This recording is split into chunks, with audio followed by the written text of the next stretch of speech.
Salam sehat, salam semangat. Firman Allah berkata, kemalangan orang benar banyak, tetapi Tuhan selalu meluputkan. Apabila ia jatuh, tidak sampai tergeletak, sebab Tuhan menolong. Telah hadir bersama saya seorang bapak yang mengalami kecelakaan beberapa waktu lalu, tetapi Tuhan luputkan dari maut. Shalom Bapak Hodian Pasaribu. Shalom. Apa kabar? Puji Tuhan, Tuhan luar biasa, baik sekali. Puji Tuhan. Bapak bisa menceritakan bagaimana kejadian yang Bapak alami pada saat itu? Oh iya, jadi pada saat itu kurang lebih jam 10, tepatnya hari Senin ya, saya mengalami kecelakaan naik motor. Jadi mengendari seorang ibu, kemudian saya merem mendadak, dan kemudian saya terpelanting, ketiban motor, dan motor saya tidak mengalami apa-apa, tapi saya pada saat itu langsung sepertinya tidak sadar. Bahkan saya harus ditolong orang untuk berdiri, dan saya didudukkan di tanah.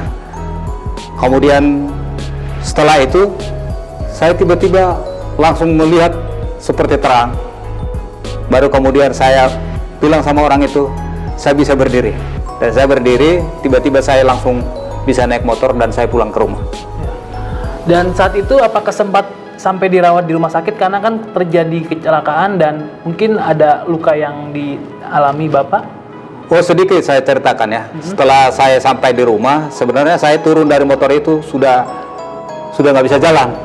Jadi saya sudah harus dituntun sama istri sama anak saya di rumah, baru saya bisa masuk ke dalam rumah. Karena kenapa? Lutut saya sudah bengkak dan memar. Terus kaki saya di sini apa namanya ini ya? Dia udah kesleo gitu, jadi sudah nggak bisa jalan. Dan kemudian di bahu saya ini juga sangat sakit sekali ya. Bahkan bernapas juga saya sudah nggak bisa. Dan saya merasa ya sepertinya mual, sudah sakit sekali. Jadi saya merasa sangat sakit gitu ya. Tapi pada saat itu sepertinya saya udah gak berdaya lah. Jadi berdiri juga susah, duduk juga nggak bisa karena semua sakit badannya. Tapi saya kalau dikatakan ke dokter, ya sampai saat ini juga saya tidak ke dokter. Puji Tuhan. Karena kenapa? Saya selalu percaya bahwa setiap kejadian yang ada pasti Tuhan, ada rencana Tuhan, seperti itu. Wow, luar biasa. Kecelakaan yang begitu sebenarnya sangat fatal ya, tapi tidak perlu penanganan ortopedi ataupun ke rumah sakit seperti itu ya Bapak, dan perawatan medis. Bapak bisa menceritakan bagaimana pengalaman Bapak dengan Tuhan tentang kejadian seperti ini? Oh ya, jadi dalam kejadian seperti ini sebenarnya saya tidak pertama sekali lagi untuk mengalami bahwa pertolongan Tuhan ada di dalam kehidupan saya ketika saya mengalami sakit penyakit atau apa. Tapi sebenarnya kalau secara hitungan penyakit ini seharusnya saya sudah harus ke rumah sakit. Iya. Paling nggak di rongsen atau apa. Bahkan semua keluarga, baik anak, baik istri, sudah menekankan saya supaya segera dibawa ke rumah sakit. Karena saya untuk berjalan aja sudah susah, berdiri juga sudah susah gitu kan. Tapi saya tetap berpedoman kepada firman Allah yang mengatakan bahwa setiap kejadian yang ada pada kita itu atas izin Tuhan. Tapi atas izin Tuhan untuk melihat apakah saya semakin mendekatkan diri kepada Tuhan ataukah saya lebih percaya kepada penanganan dokter. Nah, saya ambil yang nomor satu. Saya lebih percaya akan mujizat yang daripada Tuhan. Karena di saat sesuatu masalah terjadi, ketika masalah itu semakin besar, maka justru di situ Tuhan akan menyatakan mujizatnya. Seperti itu. Baik, dari kejadian seperti ini, adakah pembelajaran yang dapat Bapak Hodian ceritakan? Oh ya, kalau pembelajaran tentunya pasti banyak. Yang pertama, kita belajar akan kasih Tuhan. Bagaimana sebenarnya Tuhan mengasihi. Bisa saja saya waktu jatuh itu bisa langsung meninggal, atau orang misalnya kerjaan saya, motor saya, karena motor juga kebetulan masih baru ya, atau misalnya ketika saya waktu pulang bawa motor itu, bisa saya sudah jatuh. Karena waktu saya pulang bawa motor, saya sebenarnya udah pusing ya. Maka yang saya lihat di situ pertama, kasih Tuhan. Kebaikan Tuhan. Kemudian pelajaran yang kedua, ternyata saya harus lebih setia kepada Tuhan di dalam kejadian, di dalam masalah. Artinya bukan masalah itu membawakan saya lebih jauh daripada Tuhan, tetapi harus masalah itu membawa saya lebih dekat kepada Tuhan. Maka oleh sebab itu, yang ketiga, saya berusaha sejak kejadian itu semakin setia berdoa, membaca kebenaran firman Tuhan. Dan saya mempraktekkan bahwa firman Tuhan itu harus terjadi dalam kehidupan saya, bukan kata orang. Seperti itu. Baik. Dari kejadian seperti ini, mungkin adakah dari Bapak Hodian sendiri komitmen yang akan dijalani setelah kejadian ini dan untuk kedepannya seperti itu? Oh, puji Tuhan ya. Kita tetap berdoa, saya tetap berdoa kepada Tuhan bahwa komitmen yang saya buat kepada Tuhan, memang sejak saya bertobat, sejak saya lahir baru, saya selalu punya komitmen dengan Tuhan. Komitmennya pertama itu setia. Setia walaupun saya harus tetap belajar ya. Betul. Karena kesetiaan itu tidak semudah seperti apa yang kita ucapkan. Itu harus tetap setia. Dan kemudian saya harus makin bertekun. Itu komitmen. Yang ketiga, saya harus terus melayani Tuhan sampai Tuhan izinkan kapanpun. Itu komitmen saya.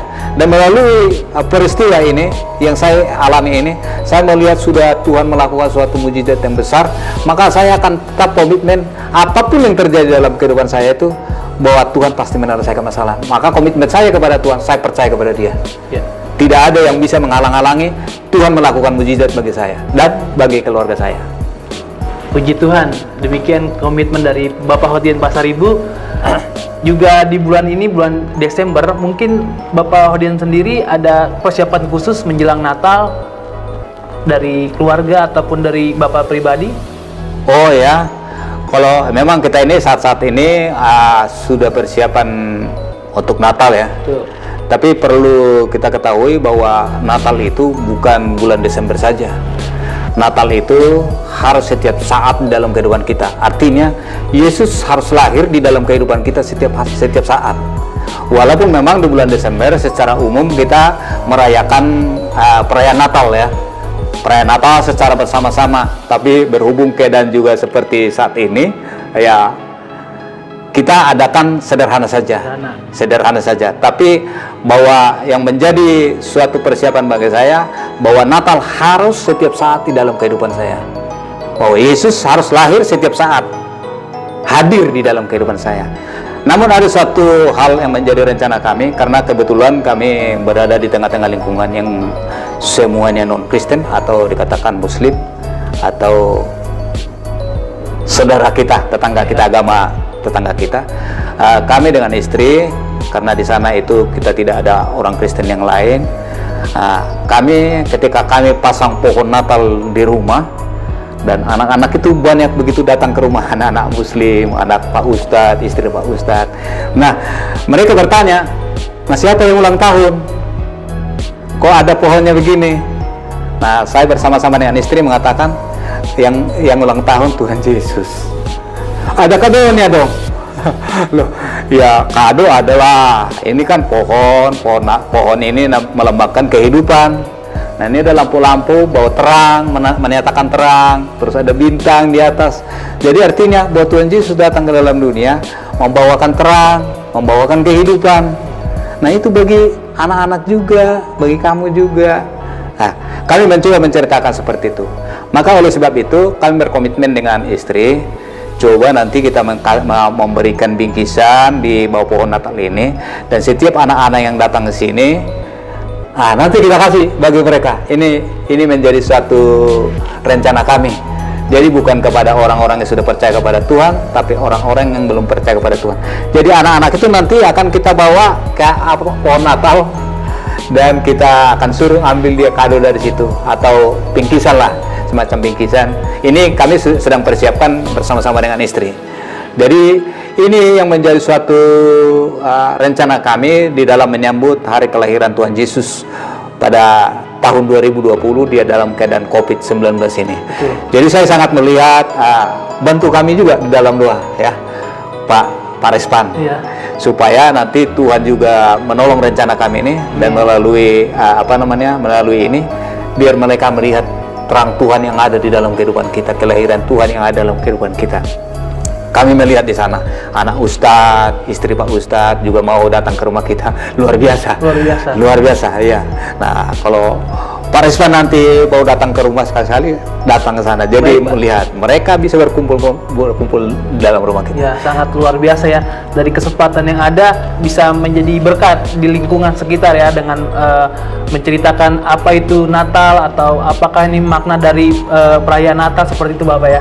Ya, puji Tuhan ya, itulah rencana kita. Jadi sesuatu hal yang tidak pernah kita pikirkan pasti Tuhan sediakan. Jadi ketika Tuhan membawa kita ke suatu tempat, itu dalam rencana dan rancangan daripada Tuhan. Ini yang kami coba praktekkan, bahwa kita menjadi terang walaupun kita tidak selalu membuka Alkitab, tapi kita menunjukkan kepada mereka bahwa kasih Kristus itu ada dalam kehidupan kita, sehingga mereka datang ke rumah, ngumpul, berbicara. Bahkan saya berbicara dengan Pak Ustadz, bagaimana Pak Ustadz? Ini kita kan cuman kita Kristen sih, nggak apa-apa, kita nggak apa-apa. Jadi luar biasa. Tuhan Yesus luar biasa, bukan kita. Amin, puji Tuhan. Demikian telah kita saksikan kesaksian dari Bapak Hodiat Pasaribu, apa yang menjadi pembelajaran dalam kehidupannya dari peristiwa yang telah terjadi, juga komitmen apa yang akan dijalani, juga persiapan apa yang akan dijalani pada bulan Desember ini. Biarlah apa yang sudah Bapak Hodiat Pasaribu saksikan menjadi berkat bagi jemaat Tuhan yang menyaksikan acara kami ini. Sedikit lagi, saya tambahkan baik, sedikit silakan, ya. Pak. Nggak apa-apa kan? Silakan. Masih ada waktu? Baik. Nah, ini saya ambil kesimpulan dulu dalam kecelakaan ini yang terjadi ini. Sungguh sebenarnya bahwa kecelakaan ini berat bagi saya. Betul. Karena memang hampir sebulan, 4 minggu saya nggak beribadah kepada Tuhan. Roh saya, sebenarnya batin saya tertekan. Karena merasa kalau saya tidak beribadah kepada Tuhan itu sungguh sangat rugi sekali ya. Tapi dengan kejadian itu, karena saya sulit berjalan, kemudian dalam hari-hari berikutnya juga saya menjadi sakit, panas dingin ya. Nah, ini jadi kesimpulan yang saya lihat di sini, bahwa Tuhan sudah menyatakan kuasa-Nya, dan Tuhan melihat hati saya dalam kerinduan saya di dalam melayani Dia, bahwa semua baik apapun yang Tuhan buat bagi kita, mungkin bagi Bapak juga. Iya. Begitu. Ya, demikian wawancara saya dengan Bapak Hodiat Pasaribu yang mengalami kecelakaan beberapa waktu lalu yang telah beliau saksikan. Tuhan Yesus memberkati kita semua. Sampai jumpa di lain kesempatan. Salam sehat, salam semangat. Amin. Tuhan berkati.